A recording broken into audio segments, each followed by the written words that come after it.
31st night కి farm house book చేసుకుని friends తో ఎంజాయ్ చేయాలనుకుంటున్నారా? అయితే వెంటనే డోసే యాప్ ని డౌన్లోడ్ చేసుకుని బుక్ చేసుకోండి. నమస్కారం. విష్ణు పురాణం 13వ భాగంలోకి వచ్చాం. ఇంతకు ముందు భాగంలో బలరాముని వివాహ ప్రస్తావన తెలియజేసినాం కదా. అయితే ఈ రైవతకుడు అంటే ఇక రేవతీదేవి యొక్క తండ్రి అయిన కకుద్మిని రైవతకుడు అని కూడా అనేవారు. ఈయన రాజ్యం చేయకుండా బ్రహ్మ దగ్గరికి వెళ్ళటం వల్ల అప్పుడు తెలుసుకున్నటువంటి పుణ్యజనులనే రాక్షసులు ఏకమై కుశస్థలిని ముట్టడించారట ఆయన రాజ్యాన్ని అన్నమాట. వాళ్ళకి భయపడి అక్కడ ఉన్నటువంటి రాజులు రాజకుమారులంతా పారిపోయారు. ఈ కకుద్మి సోదరులు పుణ్యజనులకి భయపడి నానా దేశాలకు వెళ్ళిపోయారట. వాళ్ళ వంశాలలో అనేక రాజవంశాలు జన్మించినాయట. ఎన్నో రకాలు పంది పుట్టారు. నభగుని కొడుకు నాభాగుడు. అతను బుద్ధిమంతుడు, పరాక్రమవంతుడు, భూమిని నీతి నియమాలతో ఎదురు లేకుండా ఏలిన మహారాజుగా ఉండేవాడు. ఈ నాభాగుని కుమారుడే అంబరీషుడు. మనకు తెలుసు కదా అంబరీషోపాఖ్యానం. అతని సుతుడు విరూపుడు. అతను చాలా యజ్ఞాలు చేసి దేవతలకి భూదేవతలకి ఆనందం కలిగించినవాడు. అతని కొడుకు పృషదస్సుడు.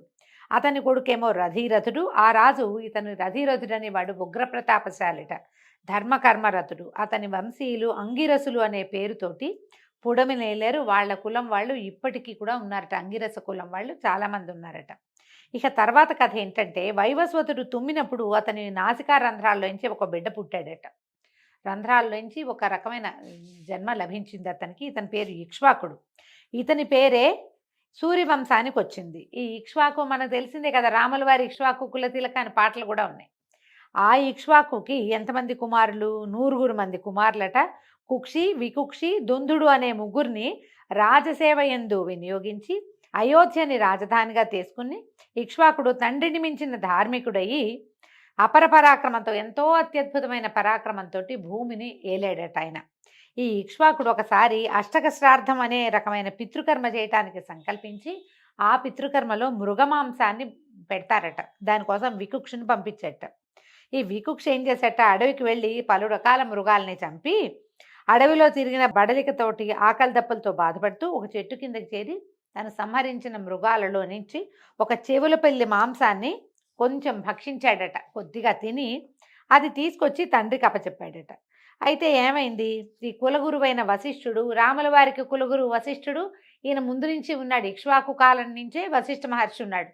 ఈయన బ్రహ్మమానస పుత్రుడు అవటం వల్ల ఆయనకి దీర్ఘ జన్మ కలిగిన వాడనమాట. అది అశుచిగా భావించి ఏం చెప్పాడట, రాజా నీ కొడుకు అడవిలో తిరిగి మృగాలన్నిటికి చంపి చెవులపిల్లి మాంసాన్ని తిన్నాడు, అది మిగిలింది తెచ్చి నీకు ఇచ్చాడు, ఎంగిలి పదార్థాన్ని పితృకర్మకి ఉపయోగించకూడదు కదా, మరి నువ్వు చూడు ఇది అశుచి అనేది ఎట్లా ఉపయోగపడుస్తావు అని కేకలేశాడు. అది విన్న తర్వాత ఇక్ష్వాకుడు కోపించి కొడుక్కి చీవాట్లు పెట్టి తనే అడవికి వెళ్ళి మృగాల్ని చంపి మాంసం తెచ్చి వశిష్ఠాదుల మెప్పుతోటి ఒక పితృక్రియ, ఇదేదో ప్రత్యేకమైన క్రియ అండి. సాధారణంగా మాంసం తింటారు అలా చెప్పలేం మనం. వీళ్ళు ప్రత్యేకంగా కొన్ని విధులలో మాత్రమే ఇది జరిగేదట. కృతయుగం నాటి గాథ కాబట్టి దీని మీద మనం లాజిక్ తోటి మాట్లాడకపోవటమే మంచిది. అయితే ఈ శశమాంస భక్షకుడైనటువంటి వికుక్షుని శశాదుడు అనే పేరుతోటి పిలిచేవాళ్ళట. తండ్రి తర్వాత పరిపాలకుడై ధర్మ మార్గాన ఏలుబడి సాగించాడు. అశ్వమేధ యాగాలు నిరాటంకంగా చేశాడు. శత్రువన్న వాడిని నామరూపాలతో కూడా ఉంచలేదట. అట్లా విరాజిల్లి పురంజయుడు అనేటువంటి తన కొడుక్కి పట్టం కట్టి ఆయన తపశ్చర్యకి వెళ్ళిపోయాడు. మనం ఈ రాజుల గాథల్లో ఇదొక విచిత్రమైన విషయం చూస్తామండి.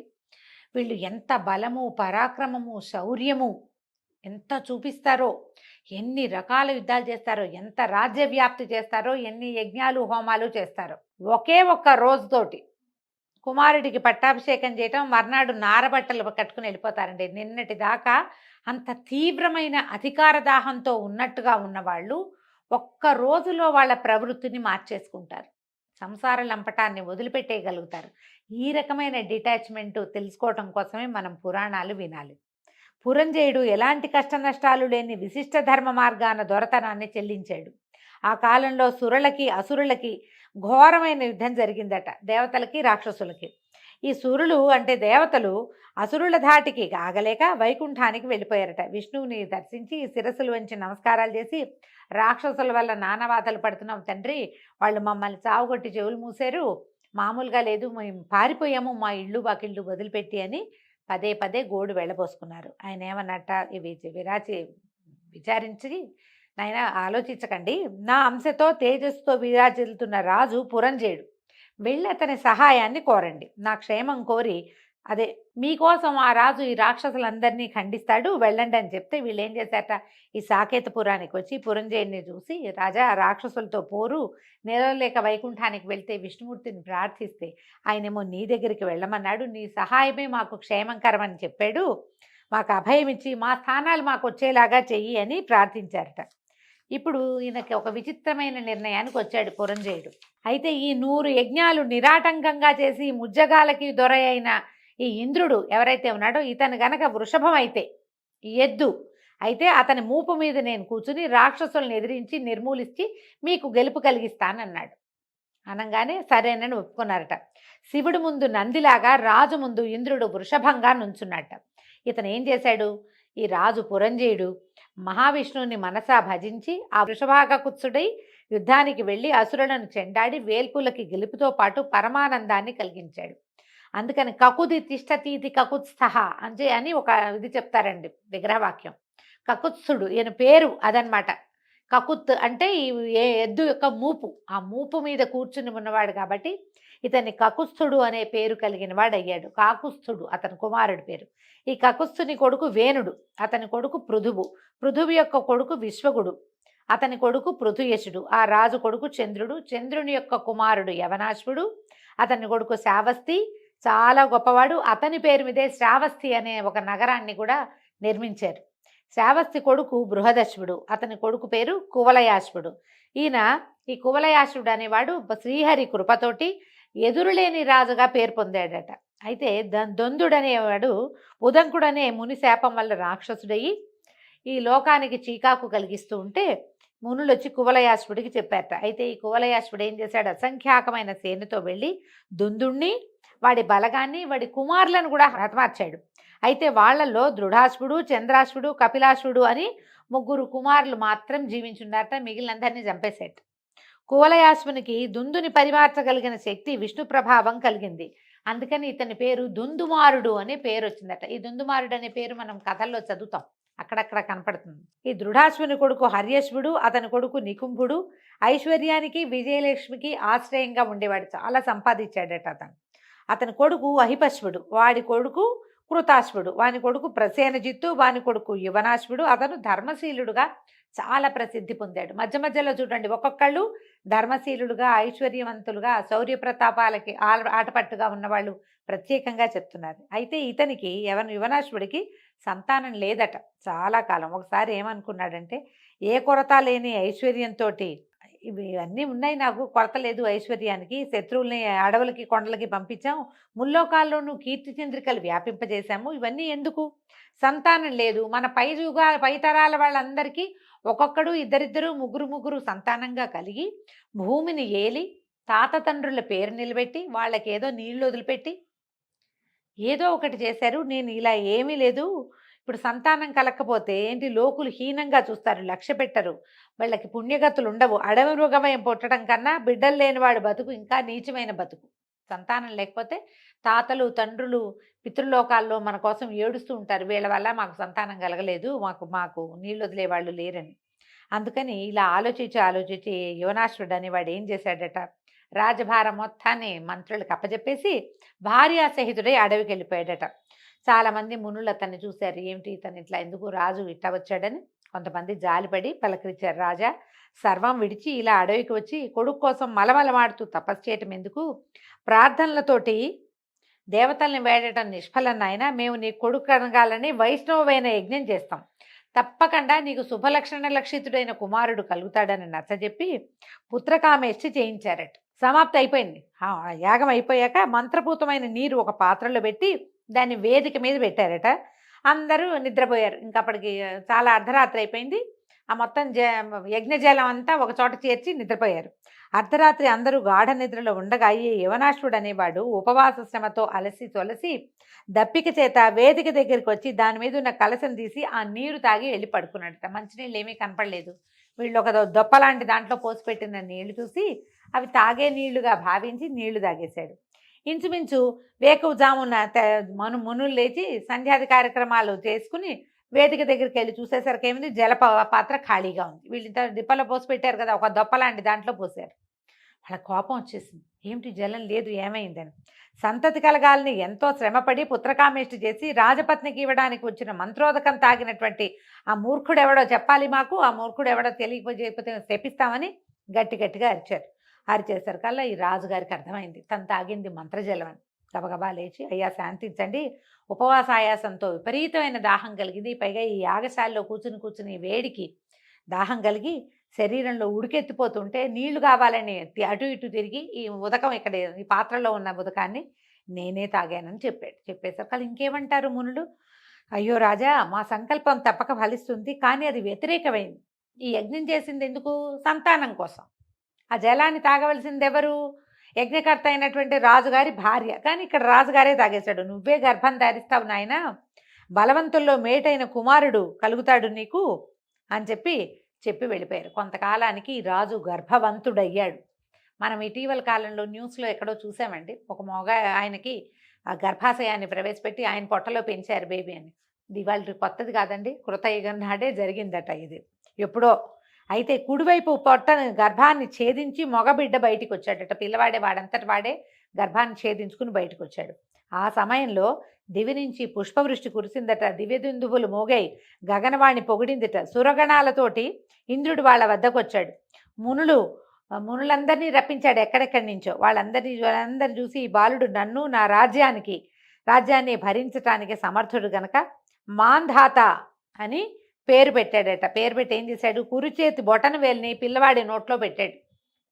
తండ్రి మగవాడు కదా తల్లి, అందుకని ఇంద్రుడి యొక్క వేలుని పిల్లవాడి నోట్లో పెడితే ఆ వేలు చీకేసరికల్లా ఆయన వేలులోంచి అమృతం వచ్చిందట ఆ శిశువు కోసం. అదే ఉగ్గుపాలుగా జన్మించాడు. అట్లా 12 సంవత్సరాలు అమృతాన్ని పట్టించాడట ఇంద్రుడు ఈ కుర్రవాడికి. అలా 12 సంవత్సరాలు కాగా మాంధాత 7 దీవులతో అలరారుతున్న భూమిని కైవసం చేసుకుని ఏకఛత్రంగా పరిపాలించేటువంటి చక్రవర్తి అయ్యాడు.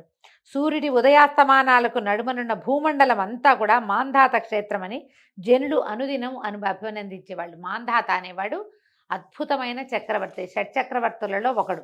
మాంధాత శశిబిందు పుత్రి అయినటువంటి బిందుమతి అనే ఆమెను చేపట్టి 3 కుమారులకి తండ్రి అయ్యాడు. తర్వాత కాలంలో పురుకుత్సుడు, అంబరీషుడు, ముచికుందుడు అని వీళ్ళ 3 పేర్లట. తర్వాత 50 మంది కూతుళ్ళు పుట్టారట ఆయనకి. అందరూ బంగారపు బొమ్మల్లాగా ఉండేవాళ్ళట, అందరూ మోహనాంగులే. ఇలా సంతానవంతుడైన ఈ మాంధాత చీకు చింత లేకుండా హాయిగా ఉన్నాడు, సంతోషంగా. ఆ కాలంలో సౌభరి అనే ఒక ముని ఒక కొలను నీళ్ల లోపల ఉండి తపస్సు చేస్తూ అలా ఉండేవాడు నీళ్లలో. అయితే ఒక ఆడ మగ చేపలు కలిసి తిరుగుతూ ఉండటం చూసి, ఎందుకు ఈ తపస్సు, ఒక భార్యతో ఆనందంగా గృహస్థ జీవితం నడపటం మేలు అని చెప్పి ఆయనకి సంసారం పట్ల ఆసక్తి కలిగింది.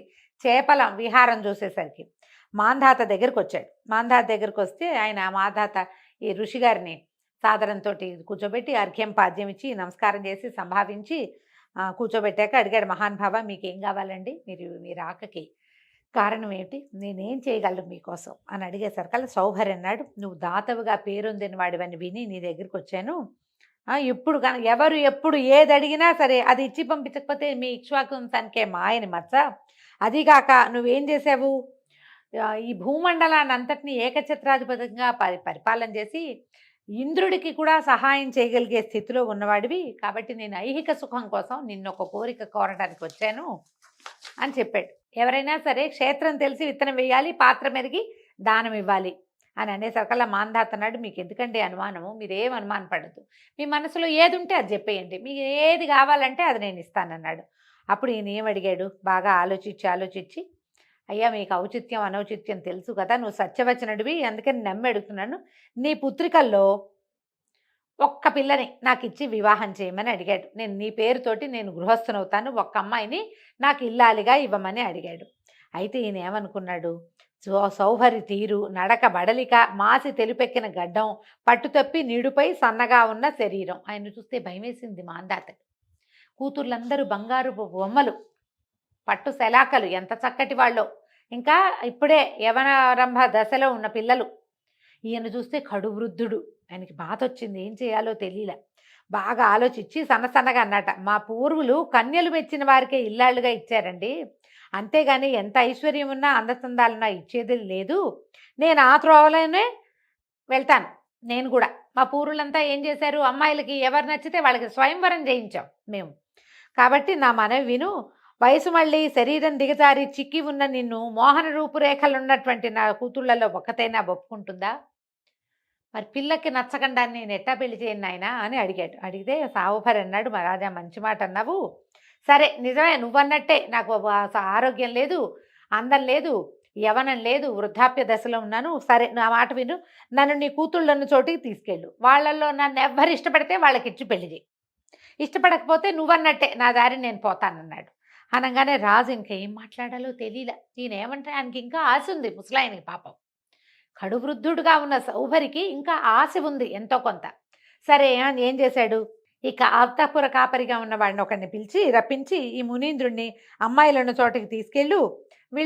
వాళ్ళలో అమ్మాయిల్లో ఏ ఒక్కరితే అయినా ఈయన్ను చూసి ఇష్టపడితే ఇద్దరికి పెళ్లి చేస్తాను అని చెప్పాడు. అయితే ఈ కాపరి ఏం చేశాడట, వాళ్ళు కన్యాకామణులు ఉన్నటువంటి అంతఃపురానికి ఈ సౌభరిని తీసుకుపోయాడు. అక్కడికి వెళ్ళంగానే సౌభరి నరసురగణాల్లో ఏ ఒక్కరికి లేని అందచందాల రూపుతోటి మారిపోయాడట. అంతఃపుర రక్షకుడు అమ్మాయిలందరినీ పిలిచి, చూడండి ఈ ముసలి తాపసుని మీ వద్దకి మీ నాన్నగారు పంపిస్తే నేను తీసుకొచ్చానమ్మా, మీలో ఒకరిని ఈయనకి భారీగా ఇస్తానంటున్నాడు, ఎవరు ఇష్టపడితే వాళ్ళకిచ్చి పెళ్లి చేస్తాడమ్మా చూడండి అన్నాడు. అనేసరికల్లా ఈ సుందరాంగుల అమ్మాయిలంతా ఈ సౌభరిని చూసి మురిసిపోయారు. నేనంటే నేను, నన్నంటే నన్ను అని ఒకరిని మించి ఒకళ్ళు వాదులాడడం మొదలుపెట్టారు. ఈ కాపరి పరిగెత్తుకుంటూ రాజుగారి దగ్గరకు వచ్చాడు. ప్రభు, నీ కుమార్తెలందరూ ఆ మునిని చూసి ఒకరితో ఒకరు వాదిస్తున్నారు, నేనంటే నేననేసరికల్లా ఈయన ఆశ్చర్యపోయాడట మాంధాత. కడువృద్ధుడైన సౌభరి కన్యకలని ఎట్లా మోహింపజేశాడు, ఆయన తపశ్చర్య ఏమిటి, ఆయన తపశ్శక్తి ఏమిటి అని ఆశ్చర్యపోయి అబ్బురపడి ఏం చేశాడట, శుభముహూర్తంలో 50 మంది కూతుళ్ళని ఈ సౌభరి మహామునికిచ్చి వివాహం జరిపించేశాడు. సమృద్ధిగా వస్త్రాదులు అన్నీ దానాదులు ఇచ్చి అనేక సువర్ణమయాలైనటువంటి బళ్ళు, ఇళ్ళు, గోపురాలు ఎన్నో ఇచ్చి మహర్షి వెనక పంపించాడు. అయితే ఈయన ఏం చేశాడట, భార్యలతోటి తన ఆశ్రమానికి వచ్చేసి దేవశిల్పైన విశ్వకర్మను తలుచుకున్నట్టు. ఆయనకి ఏం చెప్పాడు, నేను గృహస్థనయ్యాను, నా భార్యలందరూ మహారాజ పుత్రికలు, దివ్యభోగానుభవం కలిగిన వాళ్ళు, వాళ్ళకి నివసించదగిన రత్నాలు పొదిగిన బంగారు గోడలతోటి మేడల్ని నిర్మించమన్నాడు. అన్న మరుక్షణం విశ్వకర్మ దివ్యమైన భవనాలు, వాట్లలో హంసతూలిక తల్పాలు, నిలువుటద్దాలు, పెరళ్లలో పువ్వుల తోటలు, నడబావులు సర్వసమృద్ధిగా రూపొందించి మునికి అప్పచెప్పాడు. సరే సౌభరి పరమ సంతోషంతో తన 50 మంది భార్యల్ని ఆ 50 భవనాల్లోకి ప్రవేశపెట్టాడట.